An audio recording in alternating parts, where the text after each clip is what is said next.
Atlanta season 3. They dropped the first 2 episodes there, which was pretty nice of them. Like I said, Atlanta has been on a 4-year hiatus ever since season 2.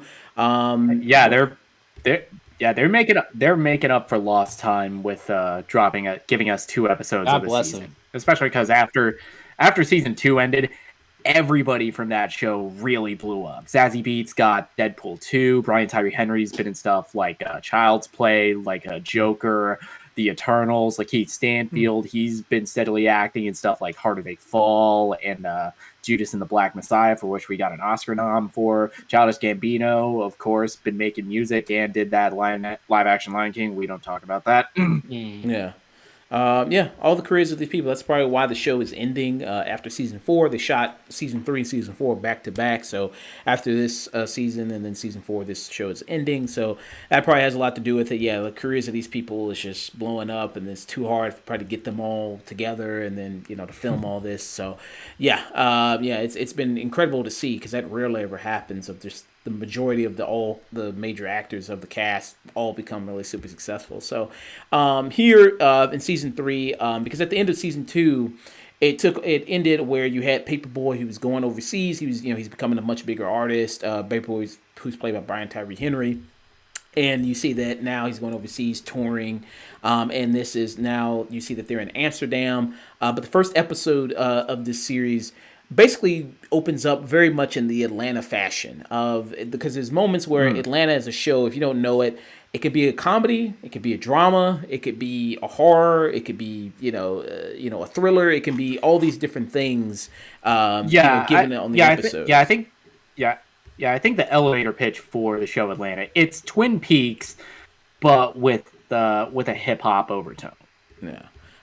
Because you have episodes like the Teddy Perkins episode, which is kind of which is one of the greatest horror movies of all time. Yeah, I mean that was something. So you do kind of have these things, and this opening of this season 3, the first episode is 2 guys are sitting on a boat on a lake, and they're just talking back and forth, and then the conversation starts to turn more and more. Then it starts to get really weird, and he starts talking about because it's this white guy, this black guy that's sitting on the boat, and this white guy starts talking. It's like, yeah, you don't know that underneath this lake there are these towns underneath here. You don't know that. And then all of a sudden then he's like, well, what the hell are you talking about? Then his face turns, and it's like he's completely like his eyes are missing, and he just starts screaming, and then arms start coming up from the lake and grab him down like Jason from Friday the 13th, and it's like some scary shit. And you're like, what the fuck?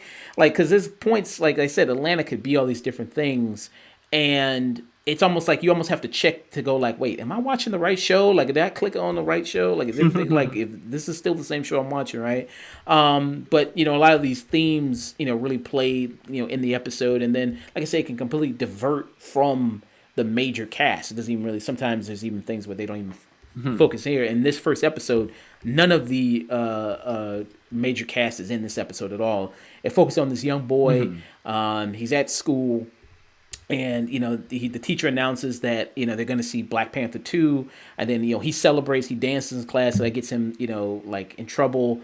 Then his parents come, gets called. Then they're talking about like, well, what issues this is constant with him, behavior issues. He's been in detention multiple times, and also what he does with a lot of stuff, Donald Glover, is he really picks on a lot of pop culture stuff, from the news, from social media. And when his because he has his mom and his grandfather who come meet him at the school, they get called down there. There's a scene where the grandfather like slaps the boy, and the way he slaps him is very reminiscent of like there was like this video online of the way like the same guy, like the same like a father figure who slapped the boy like in school. It was like very exact same way. And he's got the school counselor there, and the school counselor's like, calls Child Protective Services because she sees the way that his mother, treats him and everything like that, making him dance and do all the stuff that he did in class, which is pretty accurate. I mean, yeah, just pretty much embarrass him in front of everybody. And then it leads him to going to, being adopted by this white family of this lesbian couple. Now, as the story was progressing, I was like, this story is really familiar because I think I've heard the story like this. And the story of this episode is based on a real life story of what happened with a kid named Devonte Hart, who same situation happened. He was adopted by this white family, lesbian couple, and they ended up. It was a murder suicide where they had a bunch of these other adopted kids. Sad story, really. There's even a documentary about it called Yeah, Broken Heart. there's a it was a Devonte Hart along with 5 other foster siblings that were killed by this white couple, Jennifer and Sarah Hart, in 2018. Yeah, and you can watch it. It's on Discovery Plus. There's a whole documentary about it, about what happened and everything like that, and how they were kind of, shielding of using this facade of them being this progressive couple, and saying that, hey, look, look at us, like, we're so good, we're such good people adopting these kids, and we're such amazing people for doing this, and if we didn't do it, oh my God, who knows what would have happened to them, and it was all like, It's talking about that lie that a lot of liberal progressives tell themselves. It's like, aren't we such good people? We adopt all these like minority kids, and we make our own kombucha, and we try to live like natural and healthy.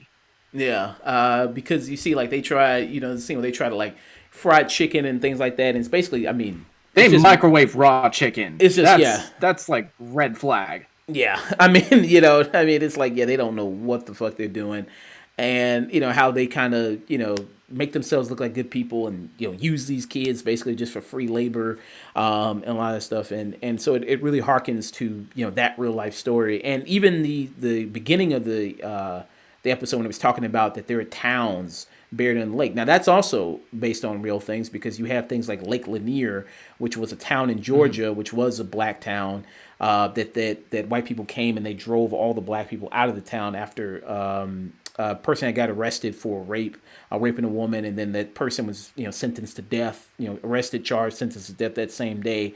So after that happened, basically like a situation like the Tulsa massacre, mob came, and they drove all the people out the town, and then when they drove all the black people out the town, they buried that. They said, like, let's make a lake, and then they just drowned the entire town in a lake. And this is multiple situations that has happened across the nation, and there's even a video, I can link in the description, of them giving different examples of all these kind of black towns that have now been converted into lakes that were just kind of flooded and washed out there. But I thought, this episode, it's kind of like, because I never knew that this happened before. I knew that the Tulsa massacre had happened, but I wonder, how much of this, and then you get a lot of people when the Watchmen series talked about the Tulsa massacre, of a lot of people going like, I had no idea this ever happened, with the Watchmen show, which that was the primary basis for that. So I wonder how many people will watch this Atlanta episode and go like, I had no idea this ever happened, when you really look up, the story of the lakes, like Lake Lanier, which was in Alabama, if I'm not mistaken. And then, also stories of like this Devontae Hart story. I wonder, how many people will do that. But, Donald Glover, like, he interjects a lot of those things, obviously being a black man, in America, like he, made that music video, This Is America, which so many people, that was like one of the biggest music videos of the time, maybe of the decade, of so many people dissecting every little thing of like all the meanings behind it and what all this other stuff. And it was only like a 2 minute video. So yeah. What did you all think of this first episode? I think this first episode is absolutely brilliant. I think this is a welcome back to like showcasing how dark the show Atlanta can get, because we kind of think about this as this kind of wacky, zany, kind of off kilter comedy, and it reminded you that, hey, the show can get terrifying when it wants to, and I really want to see Donald Glover and Hiro Murai direct a full on horror film. Yeah. Yeah. Dusk. I think what makes Atlanta interesting is it's this, like you said, it's this weird culmination of so many different tones you never know quite gonna get in certain episodes. Sometimes you get a comedy, sometimes you get a dark comedy, sometimes you get a psychological thriller, or like you really don't know what we're gonna get. And this time they start with a banger. And sometimes you'll get, what I like about it is they kind of, I think this is what I like about Donald Glover, is that he tends to, as he's gotten older, he also finds a fascination with history. and what Americana likes to forget about, sweep under the rug. And in a very interesting way, he's both combined his characters, and he allows a mood to set in of that story in the lake, and then that bends over and blends into the this loose story of the Hart family massacre. And even though it all kind of as it ends in a certain way, it still leaves you with this kind of chilling like thought and chilling form back into Atlanta, and you're like, yeah, yeah, that's not good. Yeah, man, it was a really good first starter and very very interesting. And I love the folklore kind of angle he goes with certain episodes of Atlanta. And this is definitely one of the ones up there that they did a good job on. Yeah. Yeah, because it's interesting, like you said, this episode and blending all that dark humor. Because even when it's like such a scary moment, like where the kids are in the back of the van, there's even that moment where they're all looking at each other and just like kinetically, like like speaking to each other, like just it's like we gotta get the fuck out of here. Yeah, they're not saying anything, but they're just looking at each other. They know something's about to happen. They know something's not right. Yeah, they don't know what, but they know something's going down. Yeah, which that kid, Christopher Farrar, who plays the kid, Laquarius, Larry. He is spectacular in this first episode. Yeah. I mean, yeah, that was really great, and to see like I said, as things just develop just more and more, and the tension just constantly just kind of builds. It's like, what the fuck is gonna happen? And it's like, man, it's like you just terrified the entire time. I was just on the edge of my seat, really. I mean, I was just like, what is gonna happen here? And yeah, I thought it, started off incredibly well because I was trying to say like, okay, what is this like? Is this Donald Glover's character when he's younger? It was just like but then I was like, no, because the whole thing with the Black Panther is like, this can't be him when he was younger. And then I was like, okay, what is this leading up to? And I just, just sometimes I just, like I said, Donald Glover just like, okay, well, let me just fuck with you a little bit. Let me just put something in here just to fuck with your head and absolutely remind you of this. We can just do this because we're Atlanta and we can just, we can really do that. It also is a good. It's also a good leading in. Yeah, it's a good lead into the second episode, which is much more what I think audiences consider the show Atlanta to be. It's something that is admirable about the show and how it refuses to be labeled as this one thing. Yeah, I think that's what also makes Earn interesting. He's this this character that you can just. He has these weirdly almost schizophrenic moments where he'll go on this path, and you're like, where? Kind of like when Allie, what are you doing? Where are you going? Even in the second episode, they find something in a jacket, and they're just like, well, let's just go. Let's just see what happens. Oh man. I thought this was great. And do you know the name of the two women who played the lesbian couple here? Oh, the two women. I know, they look so familiar. Amber and Gail were the two characters' names. But yeah, they were the couple there. At first, I thought the more colder one, I think, was Gail. I thought she was the woman from Roseanne at first, but I was like, no, that's not her.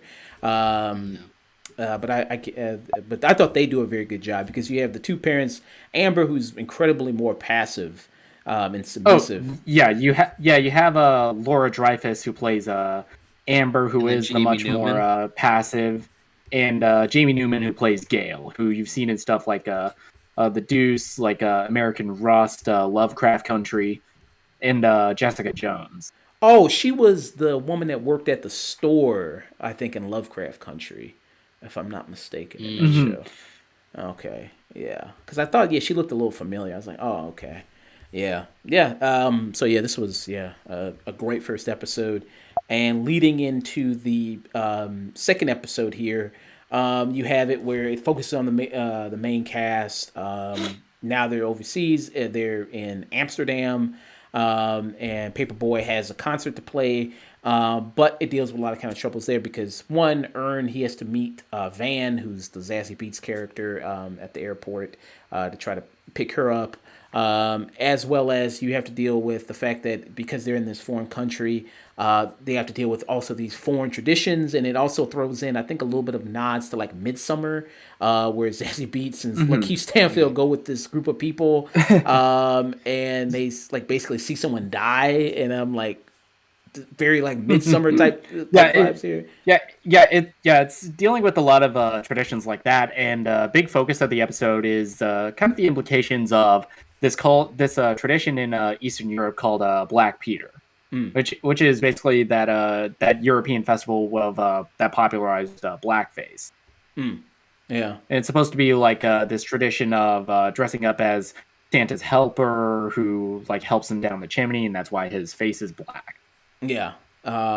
Which they try to, they get the reasoning from the citizens. They ask them, so like, what's with the blackface stuff? And they're, because they don't see it that way, they're completely oblivious to it. Like Ern and Paperboy, they both ask him that, the guy that, and they're like, yeah, what the fuck? Yeah. Which, I mean, if it's just him coming down the chimney and like that's the reason it's black, okay, what's with the hair? I mean, okay, I get you got that, but what the fuck was with the hair too? So there's also that. It's like, okay, I don't think that excuse is flying too much, but okay. And then you also kind of see there, with the situations of them being there, they also throw in like an ASAP Rocky reference where, Paperboy's in prison, in this foreign country, which also kind of harkens back to...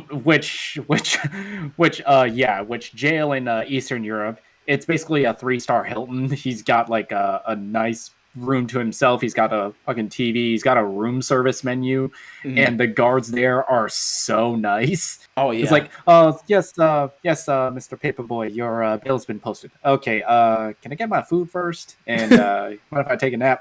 Yeah. It's like light on or off? Off, please. Yeah. Turn down the thermostat. It's a little warm. Yeah, man, they get all comfortable, because I think they actually did. One time, somebody did post a photo of the room that ASAP Rocky was staying in, and like this room because he got arrested in Sweden.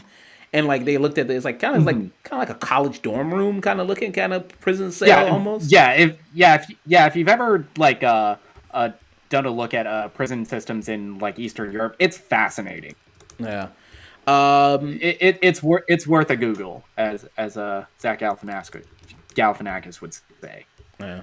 That's what kind of I'm gonna pull up a picture here real quick of like a Sweden prison cell. Like it's kind of looks like, I don't know if this is all how they look, but it's like basically like it's like a college dorm or a 3-star Hilton. Yeah, it's like a college dorm room basically. Dusk, what kind of your thoughts on episode 2 here? Episode 2 definitely feels much more in line of what people think of Atlanta is. Before Atlanta occasionally throws in like a Michael Jackson episode or this episode where you're or what we just got exactly with 3 slaps. 3 slaps where you're like, what am I watching? So this one's a bit more traditional. I mean, Alfie's still doing dumb shit. Paperboy's still trying to make it, but he's also like not doing what he should. But there's also an interesting kind of drudge of like a sub theme of this about looking a certain way, and he won't perform because people are wearing a certain thing, and that comes to a nice kind of fruition at the end. Yeah, I think a big theme in this episode is kind of the kind of the cultural differences and how a lot of that can be just seen as casual racism. Which, especially the way this episode ends, it is kind of a brilliant note, and it made me laugh so hard. Yeah. Well, laugh feels like the wrong reaction, but it was funny. It's just it's like Atlanta is good at making you laugh because there's nothing else you can really do. You just kind of like you could either be Ern, who's just like dumbfounded. Look, I'm just gonna go to bed because there's nothing else I can really do. I don't know. I can't even process this. I'm too smart for this shit, but there's nothing I can do. And occasionally hang out with my baby mama, where I want something to work, but I know probably never will. Even though she's fine. Yeah. Zazie Beetz is pretty good. I mean, I'd have to make her take a shower first, but yeah, she's pretty good. Yeah, that hair. But She's okay. Yeah, she's very gorgeous, very stunning. Yeah. Uh, or you Um, could just kind of like be like Alfie, where or Paperboy. He's just like, screw it, man. Shut off them lights. Whatever. yeah. Yeah. I mean, another great thing about this episode also is like, you have, kind of Darius kind of come in with, he's just this, intriguing guy who's just constantly like letting the world kind of wash over him. He's here, in Amsterdam and like wearing clogs and you know what I mean. Like maybe when I go to Amsterdam next year, man, I'll get me some clogs, just clog around. You know what I mean? You know, just do that. Just like it's always fascinating to see his character kind of interact with the world and just with other characters and things like that. And even moments where he's just sitting in the bus in the car where he's with Zazie Beet's character is very interesting. Yeah, and like I said, and also it does such a great job at also the comedy stuff because you have the blackface stuff, but also the moment where Ern is talking to the promoter and how that kind of ends is also really hysterical. Where that the blackface kind of again plays into the episode. It comes full circle. Yeah, like it's like this is why. Okay, this is why kind of a big point of this. I'm like okay. Which was that ended absolutely hysterically. I was like, wow. And then Ern's face at the end of just like, oh, okay, hey, yeah, hey, racism ain't so bad sometimes. Okay, I got you. Yeah. So I thought these were fantastic first two episodes. I mean, it's always interesting to discuss Atlanta because of how much you can dissect each episode and what it's about and what it's talking about, which is always very nice. Yeah. Yeah, I'm happy Atlanta's back. Atlanta is one of my favorite shows, so I'm happy it's back. Yeah. So, what were kind of your guys? It's a brilliant show. I think these first two episodes, it's a solid return to form for the show, especially after it's been off the air for so long, just by the nature of how long it's been off the air, the pandemic that possibly shut down production on it. It felt like hanging out with old friends again. Well, that feels like the wrong word. It feels like going to a bar and having story time with your old friend, with an old friend of yours, and seeing how that can kind of like go off the rails or how it can change, and reminding you of the kind of show that Atlanta is. It is this show that refuses to be tied down into one label of, oh, it's a comedy, it's a satire, it's a horror, it's a thriller show. It's Atlanta. It's Atlanta. Yeah. Dusk. If you liked seasons 1 and 2 of Atlanta, congratulations. You're probably gonna like season 3. It returns. Everybody does a good job. I can't ask for it to be not Atlanta, and I wouldn't want it any other way. So go watch it. Yeah, I second that. Yeah, go watch it. Yeah, go watch it. Yeah, tune the fuck in. The show's fucking brilliant. Yeah, I don't know if we're gonna do episode by episode reviews. We might just wait till all the season's done, then do that. But this was like such a doozy. Like comparing on like how like comparing this and like Halo's episode 1.